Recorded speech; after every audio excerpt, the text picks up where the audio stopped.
প্রিয়ন আজ চলে এসেছি তোমাদের সাথে নতুন একটা ভিডিও নিয়ে। ভিডিওটা আমি সকাল 8টা থেকে স্টার্ট করছি। তো আজ হচ্ছে দিদির বাড়িতে, দিদির শাশুড়ি মা মারা গেছেন, আজকে শ্রাদ্ধ বাড়ি। তো তোমাদের সাথে শেয়ার করবো। সকাল সকাল চলে এসছে মিষ্টি। তো এইখানে মিষ্টি গাড়িতে করে নামাচ্ছে, আর এই যে ছিল রসগোল্লা আর গোলাপ জামুন, এসব মিষ্টি ছিল। তো মিষ্টি এনে আগেই রাখা হচ্ছিল সকাল সকাল। তো আর আমরা এখানে ছিলাম 3 বোন, আর আমাদের বেটু দিদির ছেলে ছিল এখানে বসে। সকলে মিলে এখানে একটু ভিডিও বানিয়ে নিচ্ছিলাম আর কি। তারপরে আমরা চলে গিয়েছিলাম মুড়ি খেতে। আর আমাদের সকালে এখানে শ্রাদ্ধ বাড়ি হোক আর যাই কিছুই হোক, আমাদের সকালে ব্রেকফাস্ট কিন্তু এখানে মুড়ি। তো আমরা এখানে মুড়ি খেয়ে নিচ্ছি। দেখো আমাদের আলমারি লক হয়ে গেছে, পুরনো আলমারি গাইস খুলছে না।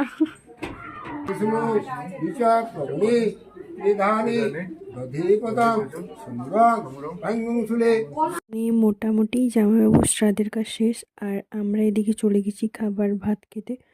কুটুমাত্মীয় স্বজনদের জন্য ভাতও করা হয়। তারপরে এদিকে শ্রাদ্ধের জন্য যাদের নিমন্ত্রণ ছিল আর কি, তাদের আসা শুরু হয়ে গেছে।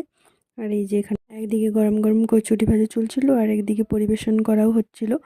তো সকালে আসা শুরু হয়ে গিয়েছিল, আর আমরা একটু লেটে বসেছিলাম কারণ আমরা ভাত খেয়েছিলাম তাই জন্যে।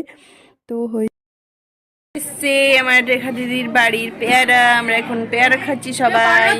কে বললো পেরেছি আমাদের এই হনুমান, আমাদের বেটু, সবাই খাচ্ছে।